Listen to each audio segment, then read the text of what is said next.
Welcome to Fiore Calls Game, brought to you by CC O'Brien's. CC O'Brien's is your local Irish sports cafe that offers a wide selection of pub food and draft beer.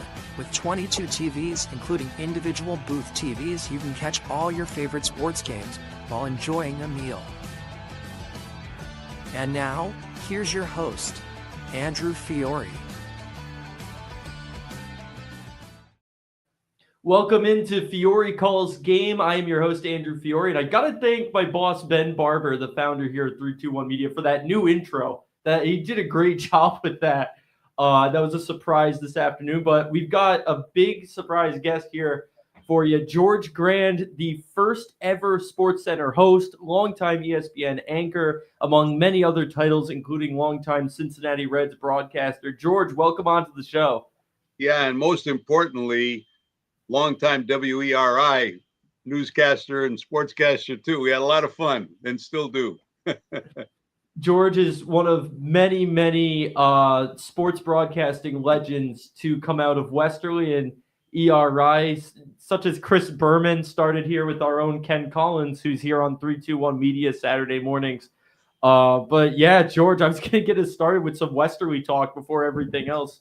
You and I were talking off air about just some of your memories and how you got started, but tell me about how you really got started at ERI and calling high school games. Oh, well, I was blessed. My brother and I, Carlo, partnered with Nat Urso to purchase WERI, and that came after I was blessed. When I went to college, I went to the University of Southern California and played 1 year of football, 4 years of baseball there. And my freshman year of baseball, our coach, Rod Dato, we were doing an exhibition game with the Dodgers at Dodger Stadium. And he's behind the batting cage with Vin Scully, the great Dodger broadcaster. And he whistles for me to come in from shortstop. And he says, Vin, this young man's interested in broadcasting. And Vin says, well, give me a call. And I did, and all the years I was at USC, I worked they didn't have internships then. You were a gopher. You swept the floor, you got coffee, you ripped the wires and kept score for them. So for 4 years, I was blessed to work with Vin Scully of the Dodgers. So for me, it was a great blessing. And I worked at the campus radio station and worked at the campus newspaper, the Daily Trojan and KUSC. And then Carlo and I had the chance to buy into WERI, and we came there and we had wonderful years there. I mean, and some of the guys, you mentioned Kenny Collins, who was there. Bob Terry and I did the morning show. Steve Kaminas, who became a news director up in Providence. A lot of great guys that we worked with and had great times with, a lot of fun with, and then of course continued, with you and Fed and Gotch doing the Saturday morning radio show. That was always enjoyable too. So a lot of great memories, a lot of great moments. The essence of what radio is and was really represented at WERI. We were very heavy local sports and local news. Did Westerly football, Westerly basketball. Had the opportunity to watch young players grow. I still talk to George Greer, Westerly native, of course, who went on to play at UConn, and we played against each other when he was at UConn and I was at USC. And then, of course, he became a great coach at Wake Forest, and our friendship continued when he worked for the Cardinals as a hitting coach in the minor leagues. And we still talk about once a month, and he may be coming up this fall, so I'm looking forward to seeing him when he does. So a lot of great memories, a lot of great motion. Remember, Bob Terry and I did the morning show every day. We lived together on Weekapaug Road in our house, and we'd come in at 4 o'clock in the morning, went down to the diner, got a cup of coffee and a egg sandwich, and went to work. We had a lot of fun, a lot of great memories. Well, I got to mention George Greer came on our show about 2 months ago now, and it was a blast. Out of all the guests I've had, he has been the most on me about getting the numbers of how many people viewed it. But George is a great guy, one of the most fascinating baseball minds I know. But I've got to ask you something else about USC. You were teammates with Tom Seaver, from what I read online. Yeah. Tom and I. Well, that's a picture of him from Cooperstown behind me, right over here. Or over here, I'm sorry. Um, he uh, he was a pitcher at USC. Was remarkable at USC, and then of course signed after that controversy when Judge Eckert ruled that he was ineligible to be drafted. That the Mets were able to pick his name out of a hat, and our friendship lasted not only at USC but all the way through our careers. We ended up doing um, uh, the Yankee games together, which was a great joy for me. And we were friends. Yeah, that was a shot from Cooperstown when he was inducted at Cooperstown. I still remember Nancy and the girls, and Joanne and I went up there with our kids. We had a great weekend up there, and it's sad we lost him because he was not only one of the greatest pitchers of all time, he was a tremendous human being. He was the smartest guy in the room, had a big smile, a big personality. Um, I miss him, and a lot of us do. But he was a special player and a special guy. Yeah, I mean, I wish he could have been here to see them put up the statue at Citi Field just a few years back. Yeah, long overdue. It should have happened a long time ago. That's ridiculous. Stupid. I know. That's on the Wilpons, honestly. But Steve Yep. Cohen did it right, and all of Mets fans, we were thrilled to see that go up. Yep. But Vin Scully, I've got to ask, what was the biggest thing you took out of working from him? What did you learn the most from him? He's the greatest that's ever done baseball. That goes without saying. But even more importantly, he was one of the most remarkable and welcoming human beings I was ever around. Our friendship started there and continued all through my career, and we would talk very often. And every time we go to LA, our booth was right next to his booth. He'd always come in and do an interview, a pregame interview with us. You can't point to one thing. There's so many things, but he taught me, how to be a professional, but also how to be a trustworthy person, because the responsibility that you have when you do games, whether it's Westerly Stonington football or, the Reds or the Yankees or the Dodgers or the Hall of Fame, you have to be trustworthy and you have to hold your head high and do things the right way, play the game the right way, but also broadcast the right way too. In fact, it's funny. You say, what was the one thing he left for you? The last time I interviewed him, right before he retired, we're in his booth, and his booth was the biggest booth at Dodger Stadium, and they've named it in his honor now. And we're doing an interview, and he's sitting next to me. We're here, and the cameraman is out in front. And he asked me the same question. He says, okay, of all the things, that we went through together, what was the one most important thing that I taught you? And I said, you really want to know? I said, you always told me, because he did games with Jerry Coleman, who was a great Yankee second baseman and a great broadcaster in San Diego. Jerry would move his arms all over the place. And one day Vin he used to drink coffee, then he went to tea. Jerry knocked over his tea all over his scorebook. So Vin told me, look, when you're doing a game, what you got to remember is you take that cup of coffee, don't put it next to your scorebook. Put it down by your feet. So nobody's going to knock it over, ruin your scorebook. As he's telling me the story, the cameraman pans out, pans down, and there's Vin's cup of tea right by his foot, it was so funny. And we both laughed, and it just seemed symbolic of the relationship we had and the moments we had. We talked right up until he passed away, and I didn't realize he was as ill as he was, because when you talk to him on the phone, it sounded like he was 100%, but he was a special person, great guy, great broadcaster, and learned a lot, and a lot of great fond memories from him and with him. I mean, to get your start in broadcasting from the literal greatest baseball broadcaster ever must put you in a good position. And then that opportunity with ESPN came around, and at the time it was an upstart experiment. What drew you to ESPN, and what made you choose to hop on to what was essentially a risk? Well, even before that, I mean, I look back, people say, you must enjoy what you do, 30 years of doing the Hall of Fame ceremonies, ESPN and everything. I did enjoy all of that, but I never had more fun than I had doing Westerly High School sports. I remember, Sal Augeri, the legendary coach and athletic director and principal. He was a special guy and a wonderful person. And Jimmy Galusio, who when I started, was a football coach. He was also the police chief. So I'd go in and see Jimmy, and I'd be waiting outside his office. This is when they were down right by the town hall. The police station was down there, and he'd say, and the officer said, Chief Galusio wants to see you.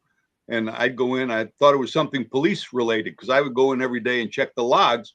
We'd go in, I'd sit down, and he knew I played at USC. I played for John McKay in football. We'd sit down. He said, close the door. He'd pull out the drawer on his desk, and here he is. He's got a bunch of football plays for Saturday's football game. He says, now, you used to do student body right when you had Mike Garrett and O.J. Simpson. How's this play look? So outside, they're thinking we're talking about police stuff, and Jimmy Galusio is talking about what plays he's going to use that coming Saturday. That was great. So he was a special person, and ironically, his daughter now lives across the channel, right on Weekapaug from us, and a couple of houses from where your grandmother and grandfather had a house too. But great memories, great people. But we worked at Westerly.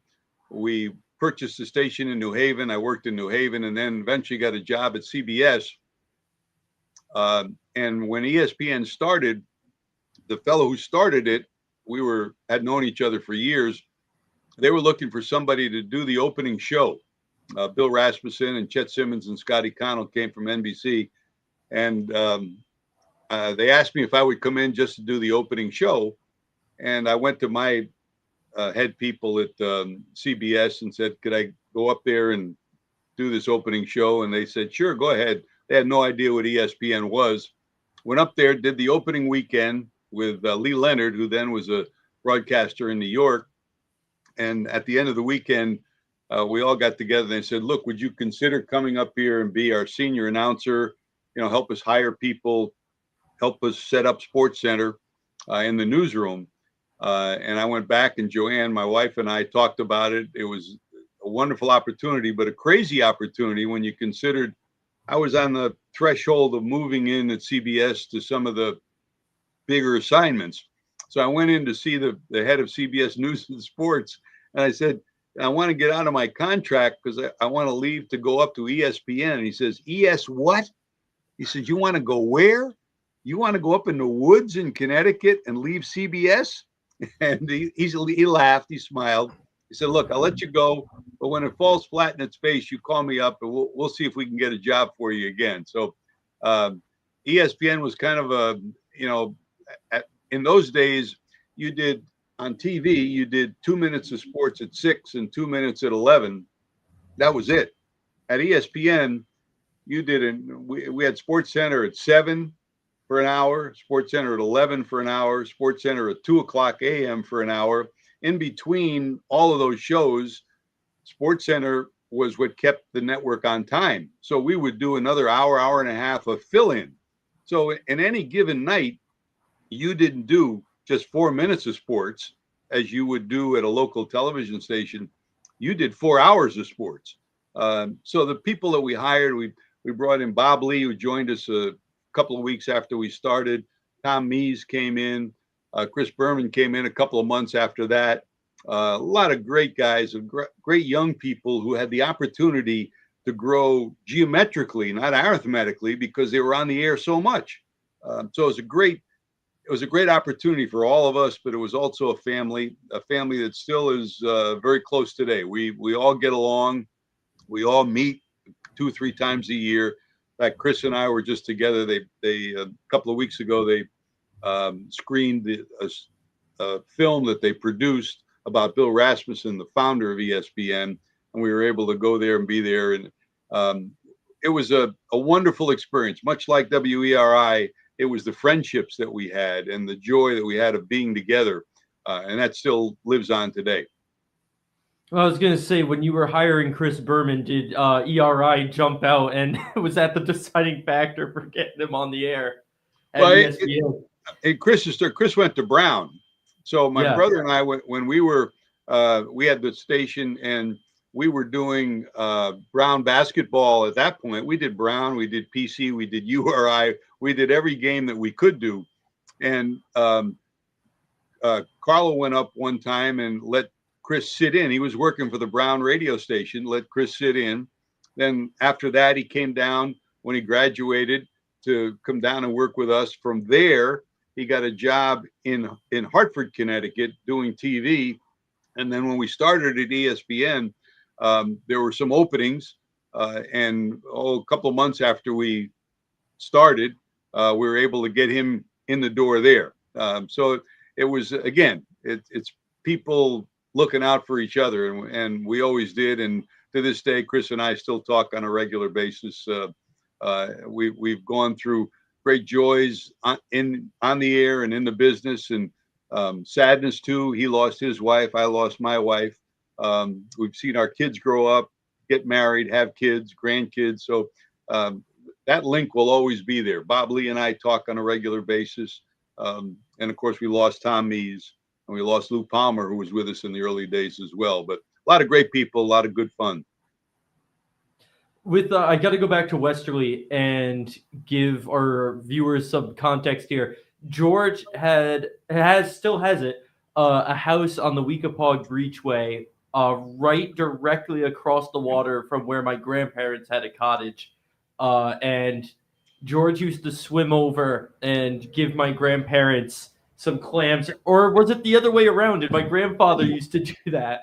No, this is a true story, and I don't even know that Minnie knows this, but we after the '54 hurricane, my dad and I, right in front of our house, we seeded the area with clams because it was all rocky, and on your grandmother and grandfather's side of the channel, it was full of rocks. Our side was soft. Your granddad would go out there. He'd have his rake. He'd work so hard at trying to get clams, and every once in a while he'd stumble across some because it was all rocks. So my son and I were watching him, and I go in at low tide when the water's only about 4 feet deep, get all the clams we want, and we'd have a clam break every afternoon at 4 o'clock. We'd all sit and open up the clams. So what I did was I got a bag of clams and I swam across the channel at night, and I put the clams down right where Henry would go clamming. Now, the next day, your grandfather comes out with his rake and his pail, and your grandmother's sitting on her deck, because she would always sit there and watch him to make sure he's okay, he didn't fall in and drown. It was so heartwarming to watch the two of them. And all of a sudden, I hear him saying, Minnie, come out, look at this. And he comes out with a big container of clams. He says, I never got this many clams before. So it was, we're sitting there laughing. He never knew, and I don't think she ever knew either. But so the story's out of the bag. The cat's out of the bag. Wow. Oh my goodness. I'm going to have to show her this. That's unbelievable. But yeah, he was always clamming, even to the last summer there. Yep. Loved doing that. He taught us how to look for the crabs. So that's what we'd always do when we were little. But still to this day, we drive by and we're like, oh, I wonder if George is back in town. That's a tremendous story. She's gonna get a kick out of that. They're special people. They're wonderful people.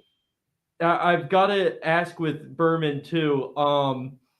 What is it about Westerly that gets so much sports broadcasting talent? Because even the former president, George Bodenheimer of ESPN, I know he has a house down in Weekapaug. Is there something in the water here? Yeah, and of course, Chris Schenkel got his start, the great ABC broadcaster, way back when at WERI. Never knew that. A lot of people don't even remember that. He wasn't there long, but he was there. And we had a lot of people come in to visit us. I mean, back in the early days, um, Jerry Capstein, the great agent, would come in. He had some of the biggest baseball names in sports there. The Gavitt's, of course, are from Westerly. Dave Gavitt, right, who was the Big East commissioner, his brother lived in Westerly. The Greers, Larry Pansiera, the former UConn baseball coach, he also had a house on the channel in Weekapaug. In fact, Jimmy Penders comes in every summer and stays at Larry's house, his old house, and great family, great friends, great people. And, George Bodenheimer, who started at ESPN in the mailroom and grew to become the president of ESPN, he lives up in Weekapaug. He lives in the higher area from where we are, but he has a house there.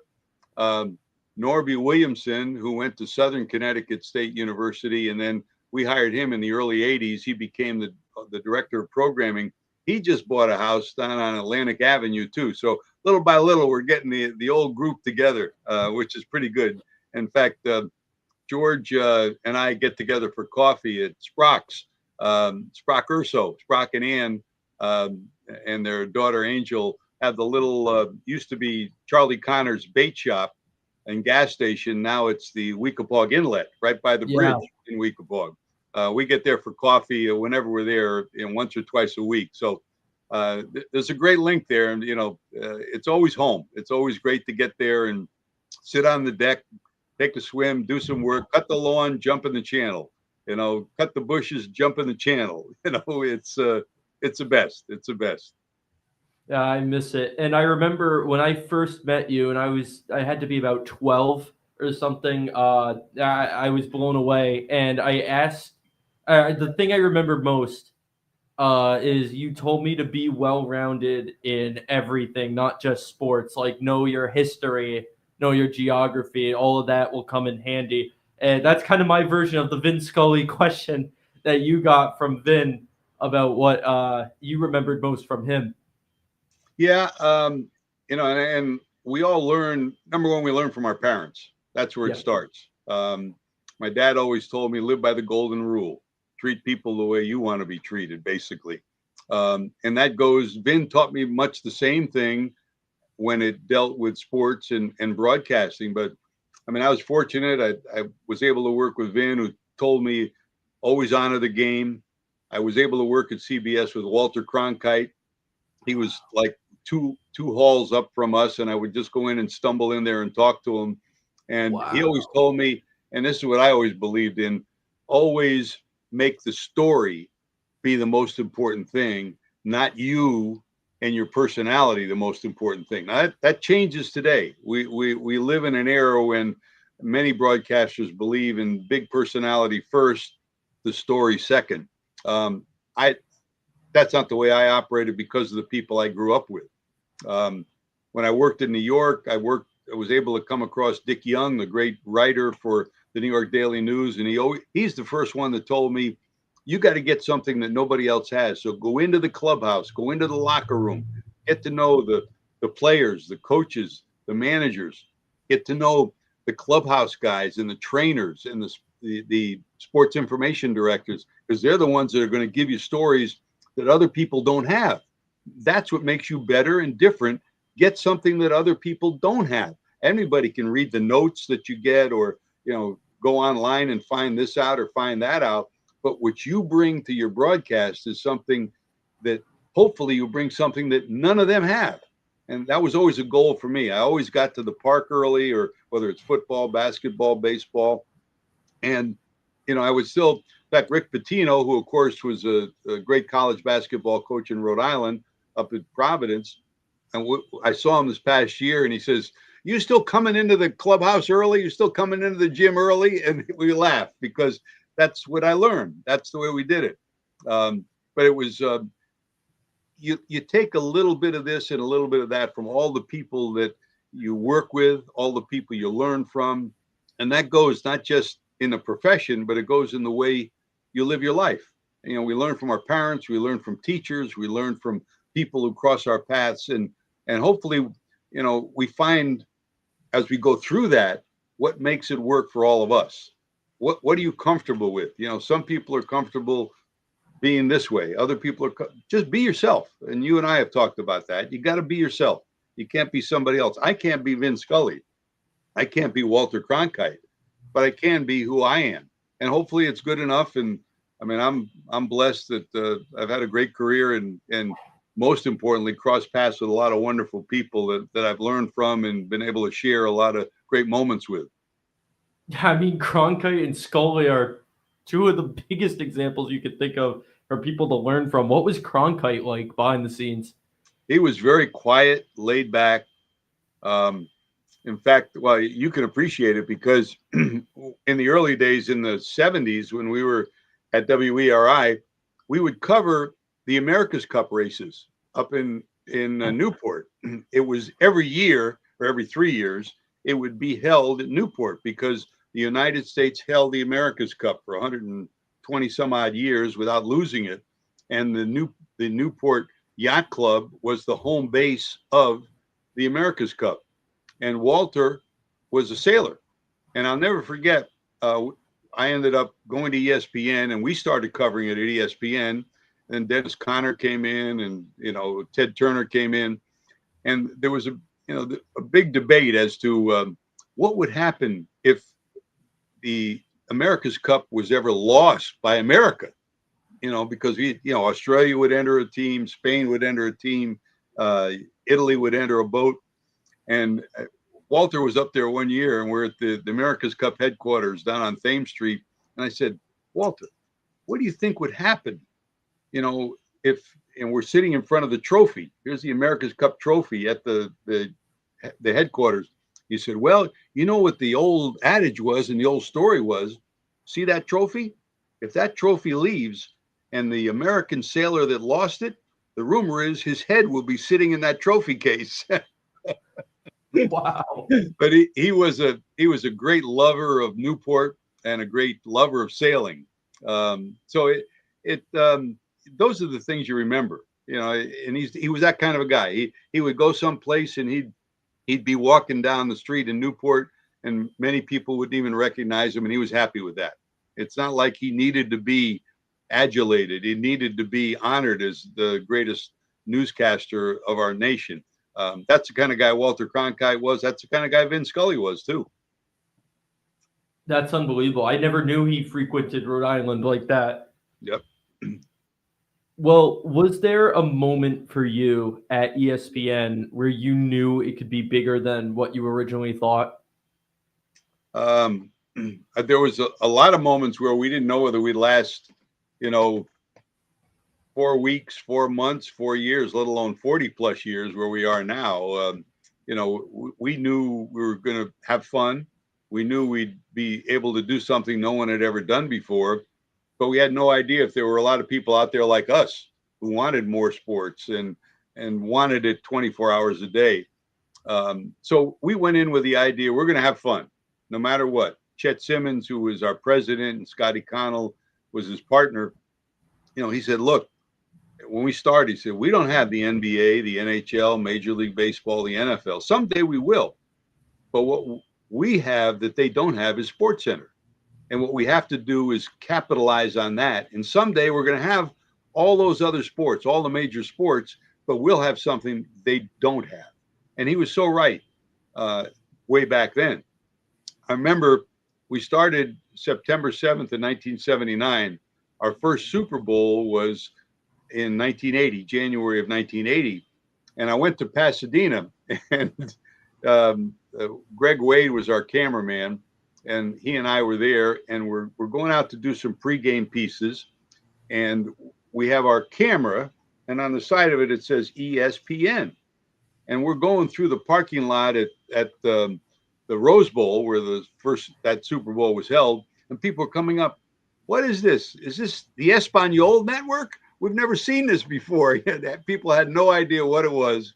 And from that moment, then later on, we, of course, started the NFL draft. And little by little, from that moment where people were saying, are you the Espanol network, to, hey, that's an ESPN camera. Or that's, I think where we learned that we were there for real was we would have banners that we'd take. And when we first started doing games, we had big ESPN banner that you'd put up in the stands or put up in front of our broadcast booth. We didn't have big booths now that they bring in that are made out of wood and whatever. We just had a little paper thing that said ESPN on it. When people started to steal our banners, we knew we had arrived. That's incredible.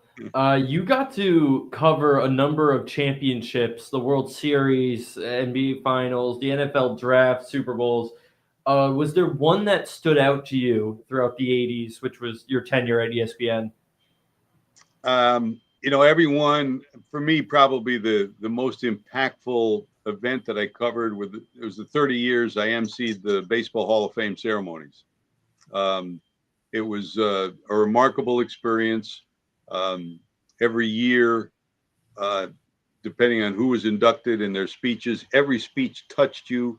Every opportunity to see a player that, I got to know. I didn't cover Ted Williams and Joe DiMaggio, but I got to know them at Cooperstown.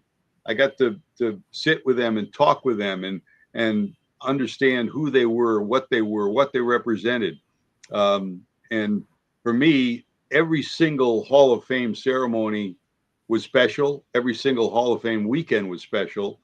We had a Friday night informal party, a Saturday night party where it was at the Otesaga Hotel, and that's where that picture is from right there. That's Tom Seaver getting up after I introduced Otesaga the year he got in. But what we would do was I'd go around the room and all the Hall of Famers were sitting with their families, and I'd say something about them, and then everybody give them, and all the Hall of Famers were there, and their wives were there, their kids were there. It was pretty neat.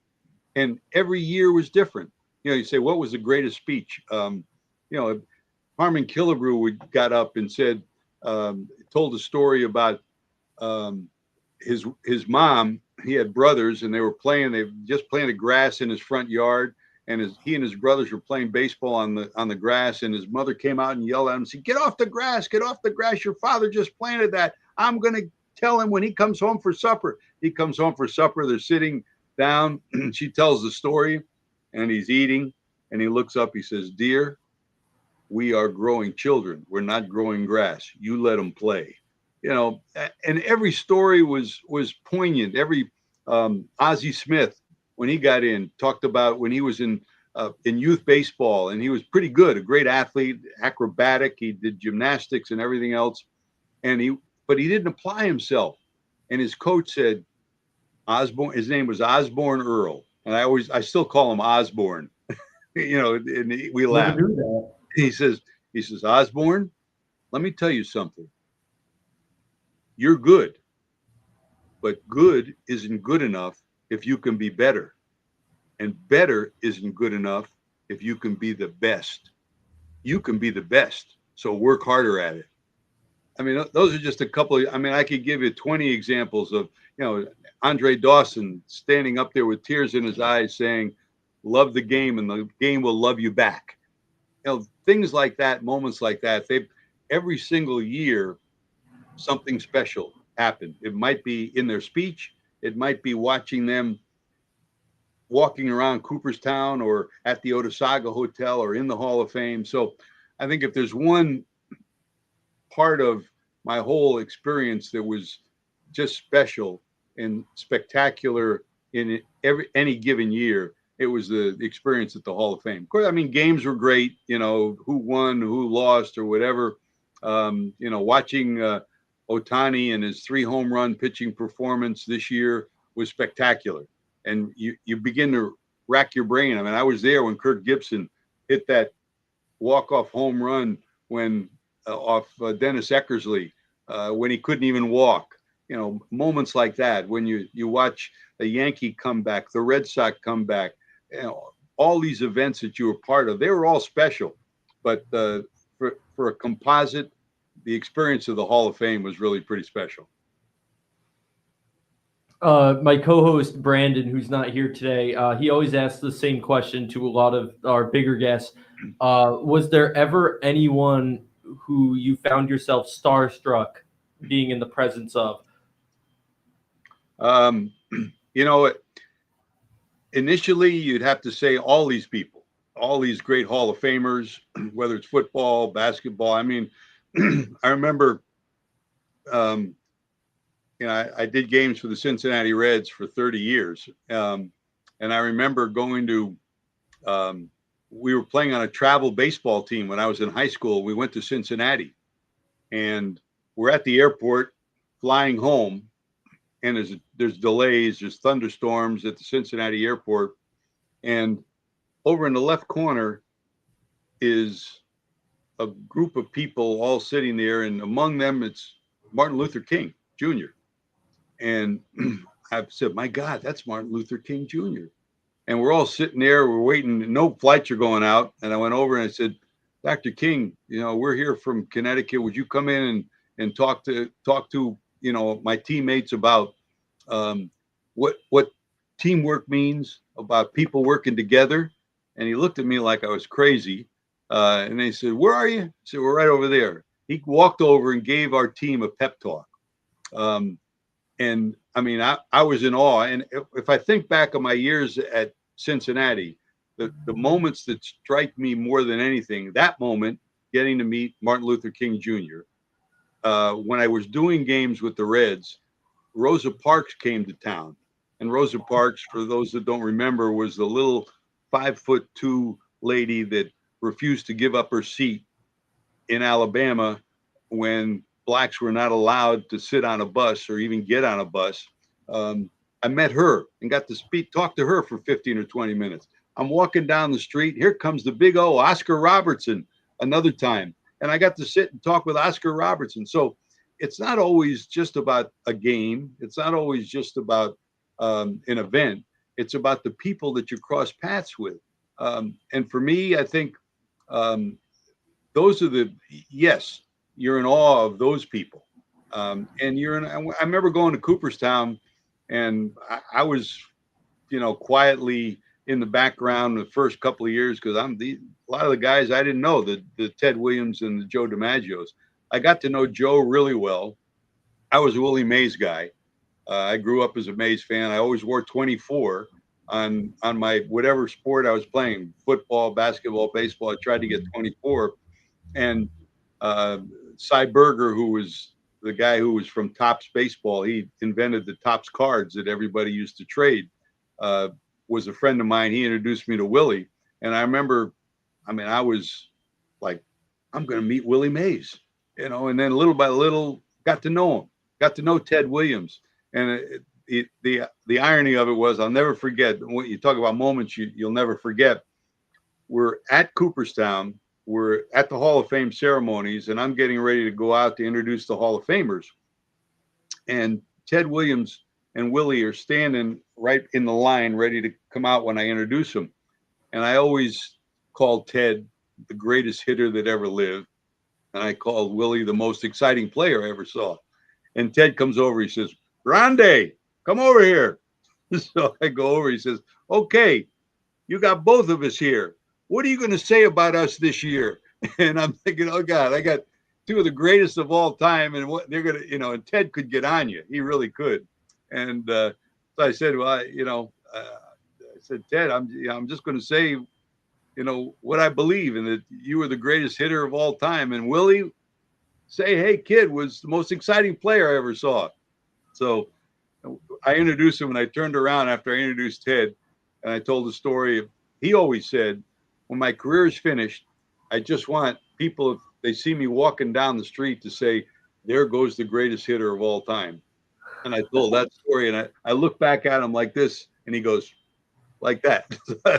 So, yeah, you are in awe of greatness, but you're more in awe of people. And to get to know some of these people and their wives and their kids and their family is that's what you'll never forget. I expected for you to drop some big names on this show sports-wise, but MLK, Cronkite, Rosa Parks were not on my list. That's incredible. Lucky. My jaw dropped at that. Blessed my whole life and my whole career. Very, very much so. So you focus on the people rather than the moments, but if you did have to pick a biggest moment that you witnessed, I mean, you just mentioned the Gibson home run. What would you have to pick? Well, I'll pick two, and they were very emotional moments. One was opening day in Cincinnati when the Reds are playing the Montreal Expos. And one of my best friends in baseball, John McSherry, the umpire in the National League for his whole career, his whole life. 6 pitches into the game, he collapsed at home plate and passed away. That moment still lives with me today, and I get goosebumps when I think about it because he loved the game. He cared about the game. It was and we knew moments into when it happened that he was gone. He was overweight. They were trying to get him to have a physical before the season. He didn't do it because he was afraid they weren't going to let him umpire. He knew he had high blood pressure, and unfortunately, he never had it done, or else he'd still be alive today. That moment will always live in my memory and live in my heart. And then on the other side of it, you may remember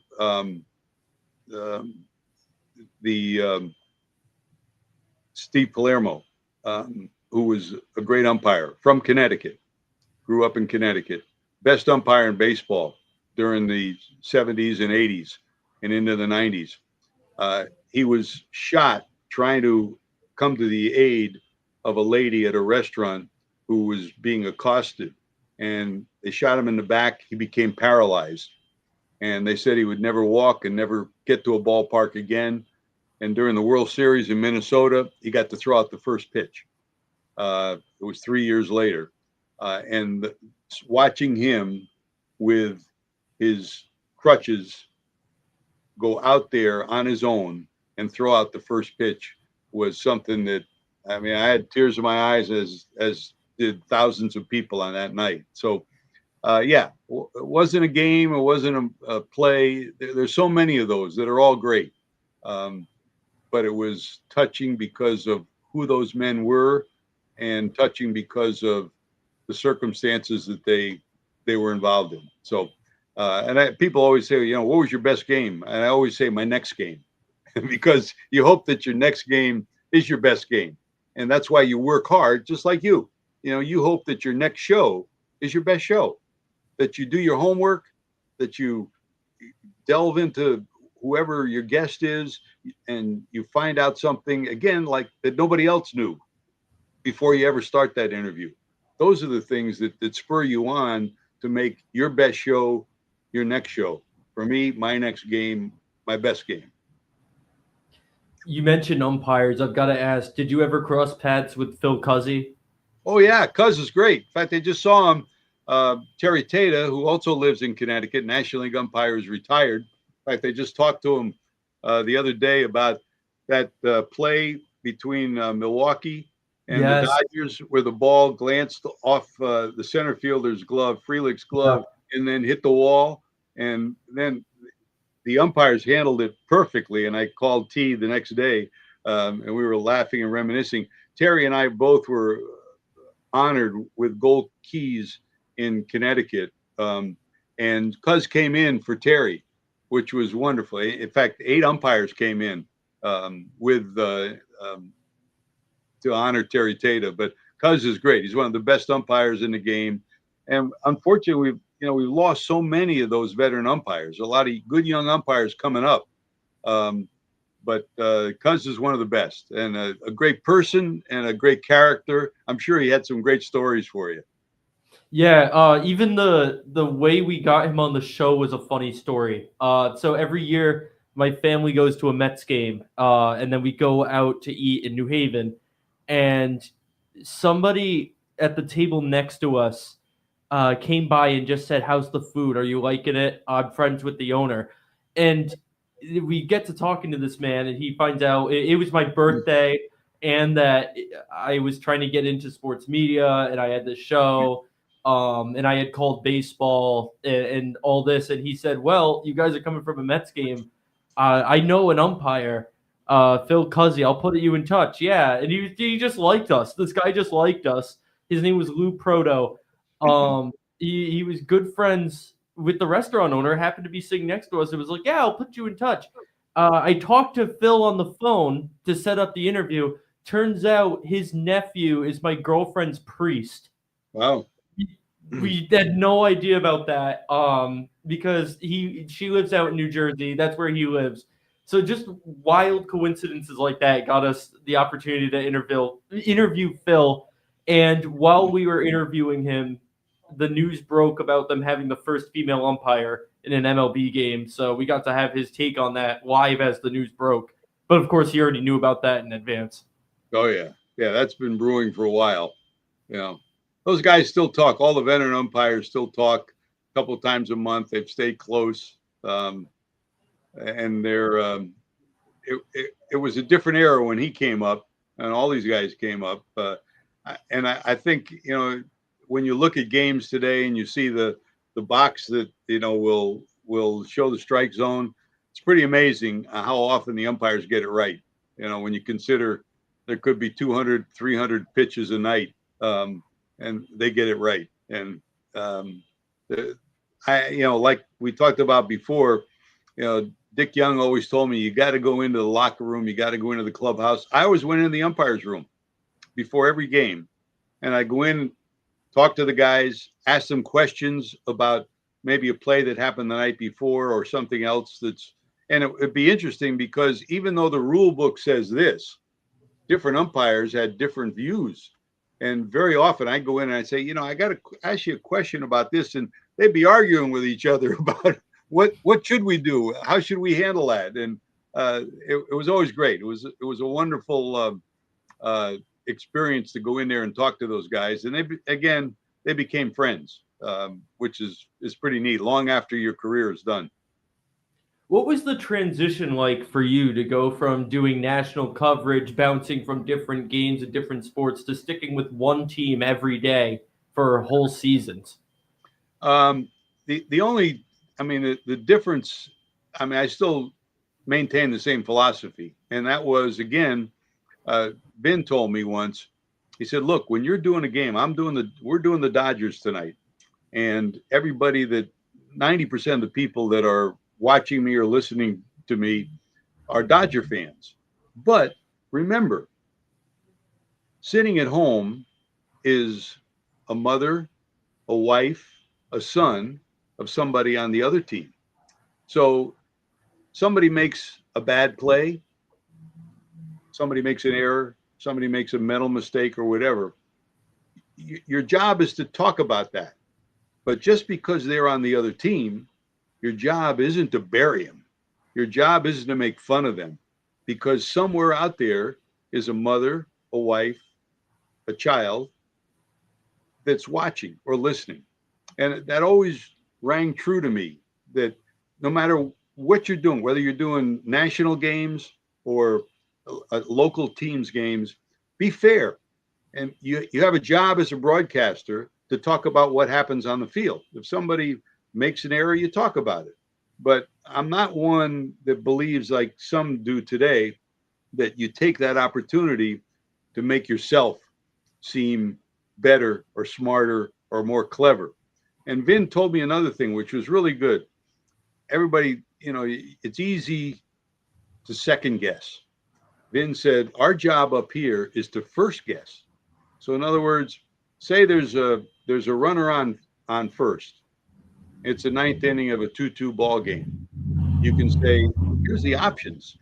You could say it's Walter Alston, who's the manager of the Dodgers. Walter could steal a base. You could sacrifice the runner over. You could hit and run. There are any number of different options that a manager could call on. So your job as a broadcaster is to first guess. Say, these are the things that Walter Alston is thinking about right now. Maybe he'll steal. Maybe he'll hit and run. Maybe he'll sacrifice bunt.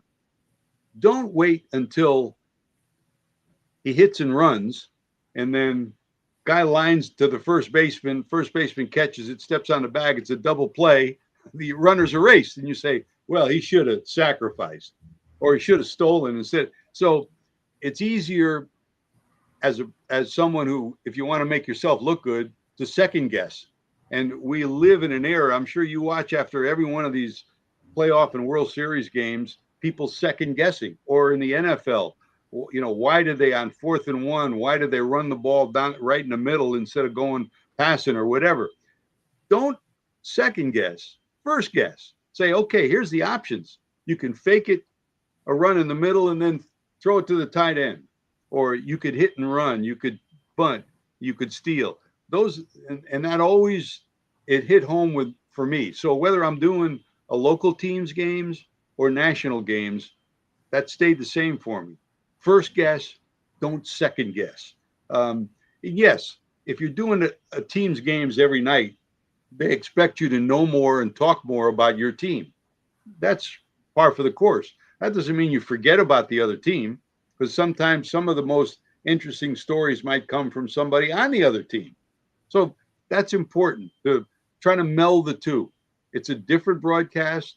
And, the other part of it is, and I've had great friends, Joe Garagiola, Tony Kubek, people that have done games for years. Tony was a Yankee, and he'd do a game, and the Yankees would be playing the Cardinals, and they'd say, oh, he's biased in favor of the Yankees. And then there's some people saying to Joe Garagiola, who's a Cardinal, well, he's biased in favor of the Cardinals over the Yankees. No matter what you say or what you do, people are going to think that. So all you can do is do the best you can and be as fair and honest as you can. And some people, as we find out in this day and age, whether it's sports or politics or whatever, some people have blinders on, and no matter what's said or done, they'll think one way, no matter what the truth of the facts are. So I think we've all got to do what we feel our job is and do it to our best of our abilities. The idea that somebody's family could be watching is one that I learned early because I worked in the NECBL, local collegiate league, and all of our viewers were the parents and families of players on both teams. So I'm lucky I got to learn that early. With the Reds, what made you stick with them after such short stints in St. Louis and New York? Oh, it was, when I went to New York, I had hoped to stay there forever for me. I mean, I wasn't a Yankee fan, but I grew up in Connecticut. And it was as simple as the year we started, I did the games on WPIX with Phil Rizzuto and Tom Seaver. And the second year was the first year that the Yes Network took over. So we went from 80 games on WPIX down to 20 games. So I get paid per game. So if I would have loved to stay, but you can't, if I told you you're only going to get paid for 2 days a week instead of 5 days a week, what are you going to do? You got to support your family. So for me, it was a decision that I hated to make, but had to make because I had to make a living. And then the opportunity to come to the Cardinals popped up, and my agreement, and I've been blessed. No matter what I've done, I've lived in Connecticut and Westerly. Our home is in Hamden and in Westerly. And I've never had to move. And we had decided, Joanne and I decided early in our career that no matter what happened, we weren't moving. We wanted our kids to grow up with a sense of community and know their friends, know the people that are around them and their family. And my agreement in St. Louis was to do baseball, but I could go back and forth. And we were back then, you only did on TV, maybe 70 or 80 games. So it was workable. The second year, they fired the person who was doing hockey, which was run by Bud Sports. They ran both baseball and hockey, and they wanted one person to do both. And they wanted me to do hockey and baseball, which would have meant I would have had to move to St. Louis and I would have. I mean, of any place I've been, St. Louis is a great baseball town. The people were wonderful there. We loved it there, and Joanne and the kids loved going there, but we weren't moving.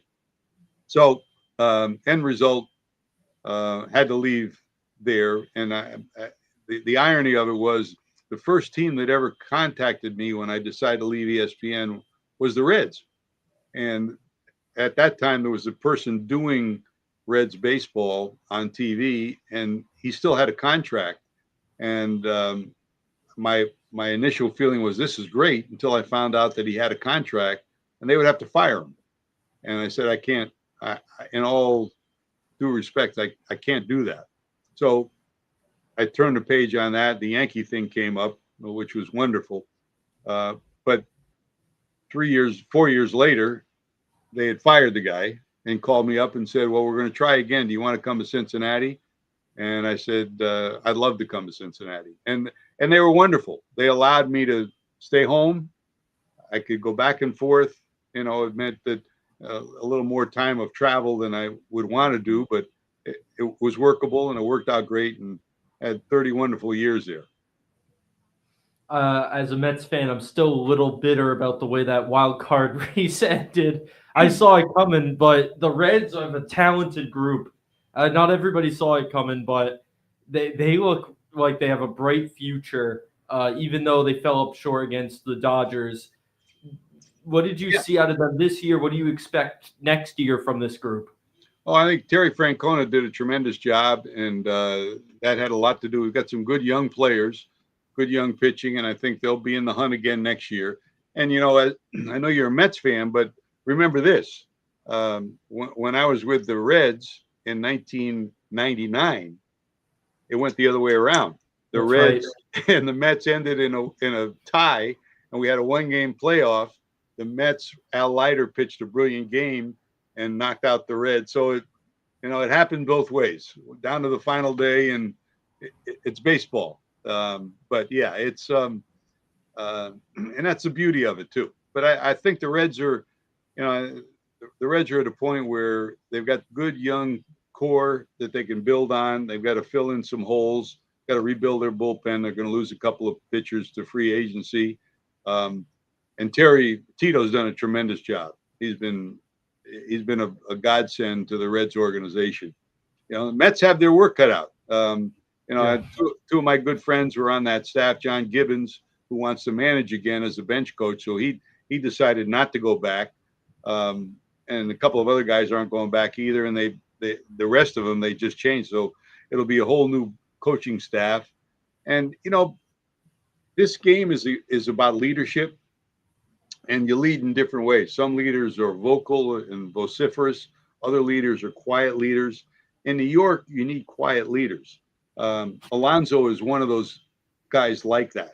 They can't afford to lose him because he's a guy that shows up every day and you never have to worry about it. And he also hits some home runs for you.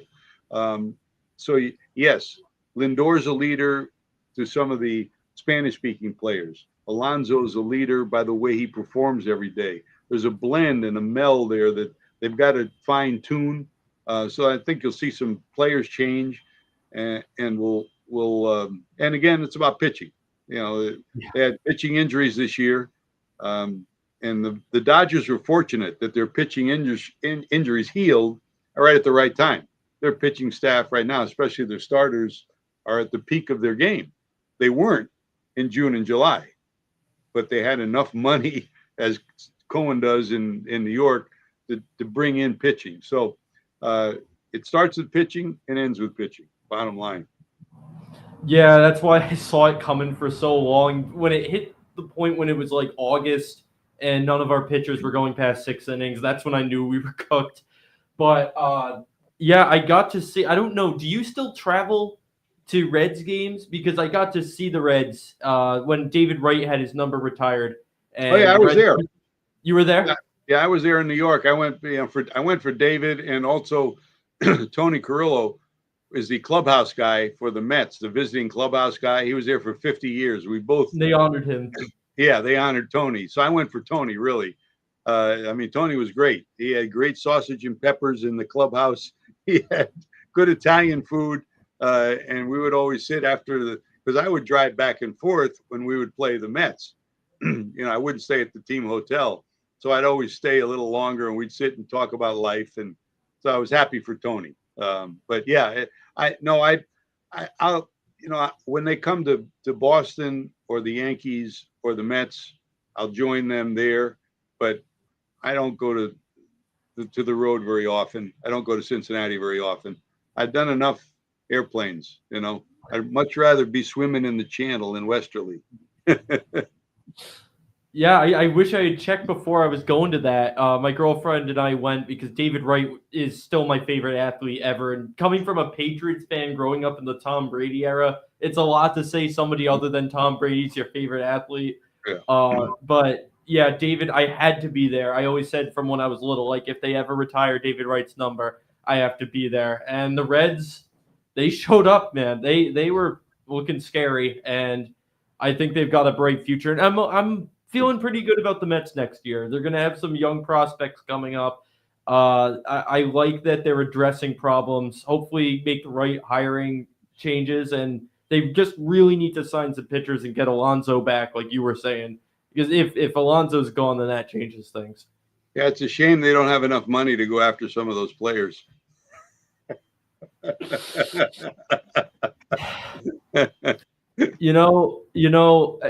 As someone growing up, the Mets getting Curtis Granderson was the biggest signing I could remember from my whole childhood. So anytime the Mets sign anyone like Soto or trade for Lindor, I appreciate it looking back at what I grew up with. Because if they seem cheap now, the Wilpons were 20 times worse. It's funny. I was talking to Bob Castellini the other day, and he's the owner of the Reds. And we were talking about Ohtani and what a great player he is. This was right prior to the series between the Reds and the Dodgers in the postseason. And end result is, he says, Ohtani, he says, how much did he sign for? And I said, how much? $8 million. $800 million. And he said, well, you know how much I paid for the Reds, the whole team? $274 million. So that tells you where we are in baseball today and in sports, really. One player making $800 million, and he bought the whole team for $274 million. Or George Steinbrenner, who bought the Yankees for $10 million. Yeah, that's right. With the Dodgers playing how they're playing now, there's a lot of talks that we could be in for another lockout when the CBA expires. Do you see some changes coming with maybe a salary cap? Unfortunately, I mean, I'm on the board of directors of USA Baseball, and we're getting ready for the WBC, which is next year, then the Olympics, which will be in LA in 28, and we're concerned about the Olympics, about preparations for it, and getting teams on board to get players for our Olympic team, because in all probability we're heading for some kind of a work stoppage in 27, which is horrible. But at this point, unless something magical happens, I almost think it's inevitable the way both sides are. Politically in this country, Republicans aren't talking to Democrats, and baseball wise in this country, owners aren't talking to the Players Association. So we're in the same kind of a situation. Hopefully they'll find a way, cooler heads will prevail, and there won't be a work stoppage, and the game will go on. I'll put it this way. My opinion of the salary cap was very different back when the Wilpons on the Mets. If they're going to put a salary cap, they've got to do it now when we finally have the money. Yeah. No, but I hope you got to see these teams, like something done to give these smaller market teams a chance. I hope the Blue Jays beat the Dodgers, to be honest. But what do you think for the World Series? Do you have a prediction? This day and age, anything can happen. All you got to do is get in. We've seen it in the last half dozen years where teams that you did not expect to beat the steamroller teams did. And as that phone conversation I had with Bob Castellini, this is the day before game one. I said, all you got to do is win game one, and you got a chance. And it's the same story in a World Series, in a best of 3, best of 5, best of 7, whatever it is, win game number one, and then all of a sudden everything changes. The scary thing is the pitching that the Dodgers have that is now healthy. They are completely set up. to go with their starting pitching, which takes pressure off their bullpen, which has been somewhat vulnerable. So, but you never know. A couple of mistakes mentally, athletically, an error here, a big hit there. I was so happy for George Springer, who is from Connecticut and went to UConn. Is a great young man. I was so happy that he had the great series that he had for Toronto. And, more than anything, and I was amazed watching 2 weeks of baseball that nobody talked about it until now. Don Mattingly, who was on the coaching staff of Toronto, here's a guy who epitomizes everything that's good about the game on the field and off. And he was the bench coach with Toronto. Nobody ever mentioned the fact of the impact that he had on that team and on Schneider, the manager, because he helped him grow and mature this year, being with him. And not only that, he's finally in a World Series. He never made it as a player. He was the Dodger manager, never made it as a manager of the Dodgers. So you're looking at a situation where, same thing in Florida, never made it. I think he's in a situation where I'm happy for him that he's going to make it to a World Series, which is great. Yeah, I think it's going to be closer than people think. I like this Blue Jays lineup, and one of those Dodgers pitchers has an off day, and this thing's different. You look at the 2019 Astros, one of the best rotations ever heading into that World Series, and suddenly Garrett Cole gives up 5 earned runs, one of the games out of nowhere after he went 25 games without allowing one. Anything can happen. I'm like most Mets fans, I'm rooting for Toronto, but it's going to be a fun one. It's going to be a fun one for sure. I let us go over because the conversation was so great, but we're just over an hour. So, George, thank you so much for coming on. Great reminiscing with you. My grandmother's going to love to watch this, especially hearing the clam story. But any final thoughts for our viewers here? Any last parting wisdom? Yeah, just the wisdom that I gave you, Andrew, that my parents gave me. And that was work hard, have fun, and good things will happen. And you're doing that. I'm so proud of all the things you've accomplished. And I look forward to seeing you by the channel. Give Grandma a hug and a kiss for me. And God bless you. And thank God we're all blessed to be able to enjoy the channel in Weekapaug and enjoy the people that we come across. Always good being with you.